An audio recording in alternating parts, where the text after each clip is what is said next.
Hello everyone, welcome to my channel. I am Minnie. 2024 has been great, but I think we can do better. So here are the 7 things that I'm taking from 2024 and bringing into 2025. 2024 was a great year. I spent my last 6 months in Korea as an English teacher at the beginning of the year, and I've spent the last 6 months here in the States with my family. I have a lot of fun things planned for 2025, but number one thing I'm bringing into 2025 is biohacking. You may have heard of this before, but it's essentially just doing small things and adding small habits every day to kind of hack yourself into doing better. For instance, getting in the shower while it's cold, finishing while it's hot, tracking your sleep habits and what you eat or drink before you go to bed. I've taken biohacking a step further, and I also combine it with menstrual tracking. So I eat certain things or do different workouts based on where I am in my menstrual phase, and it has done wonders for my productivity. For instance, we all know right before your period, it's the crash, everything's harder, you don't want to do anything, you don't want to get out of bed. Well, here's the thing. I don't. At most, I will do maybe 10 to 15 minutes of yoga or go for a light walk, but I won't try to be ultra productive. I bring everything down to the bare minimum. It's in my schedule. I'm not doing anything this week, and everything that I do that is the bare minimum, I do most of what I can from bed. The second thing I'm bringing into 2025 is my content calendar. And before I get any comments about, girl, you barely make content, don't be rude. I actually have been sticking with the content calendar, but most of that content is posted on my blog because that has been my focus for the last several months. But as well as that has worked for my blog, I will now be bringing that over here to YouTube. So you can expect a video from me every Friday. No, seriously. Every Friday. I'm gonna do it this time. I'm gonna do it this time. So save this video and comment, yes, you will, because for real. My content calendar helps me kind of stay focused. I schedule for as many months as possible. So for my last schedule for my blog specifically, it was scheduled for 3 months, which is about how long I've had the blog. And it helps me stay consistent, but I already have what I'm writing about. So if I get ahead, it's easier. I'm no longer racking my brain about what should I write about this week. It's already in the calendar. And if I just stick to the calendar, there will be content. And now that I've stuck with it for my blog, as I said, I'm going to bring it over here into YouTube. There would not be a content calendar without ChatGPT. I'm gonna keep it brief because everybody on the planet right now is talking about ChatGPT. ChatGPT has significantly enhanced my productivity, not by doing the work for me, but by helping me organize my thoughts and my process in a clear route and kind of take some of the mental drain away. If I put a bunch of ideas into ChatGPT, it will say, these are great ideas. This is how you can implement them. Or, it will be honest and say, these ideas don't really fit your brand. Maybe try this instead. And so instead of racking my brain for hours trying to come up with solutions or ideas, whatever I'm lacking that day, ChatGPT could come in and say, okay, this is what you're going to do. This is how you do it. A surprising one that I'm taking into 2025 is sourdough, or just baking in general. I started baking earlier this year while still in Korea.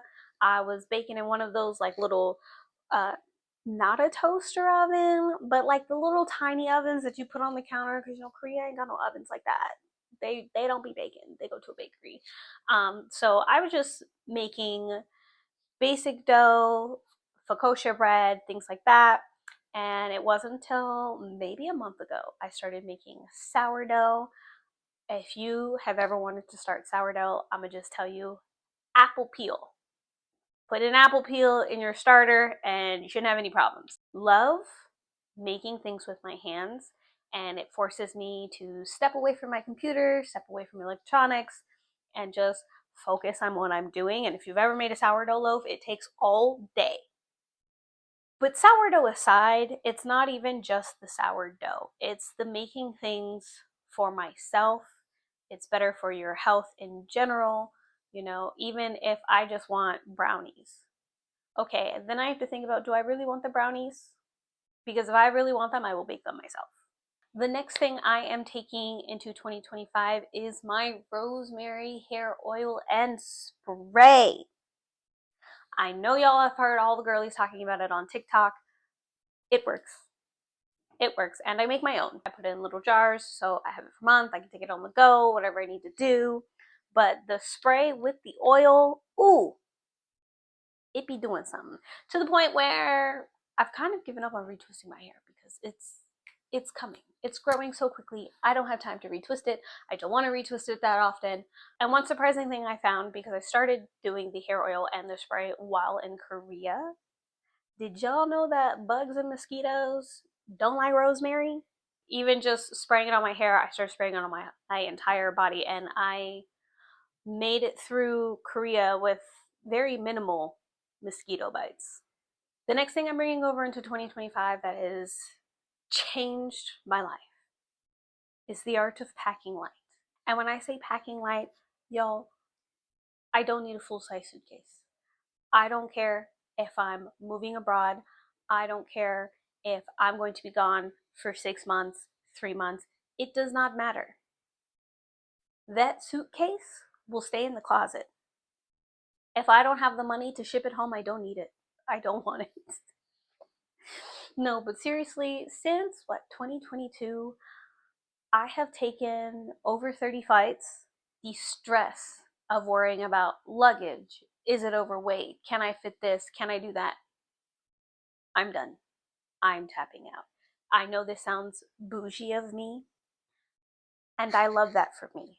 This is the energy I will be keeping going into 2025. Up next is cross stitching and embroidery.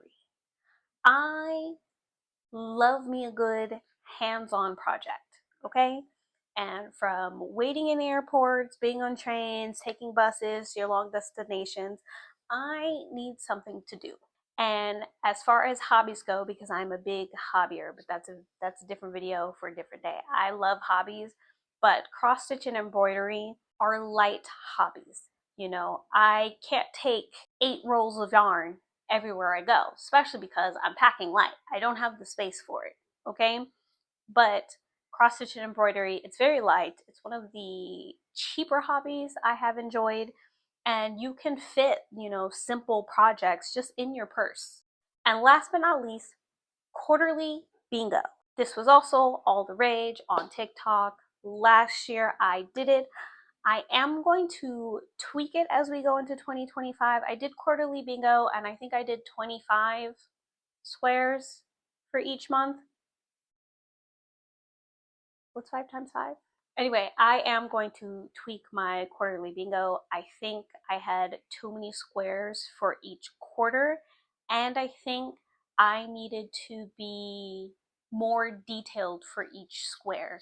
So, for instance, instead of saying, you know, I'm going to hit 5,000 followers on TikTok, I need to break that up and have actionable plans that go into the bingo card.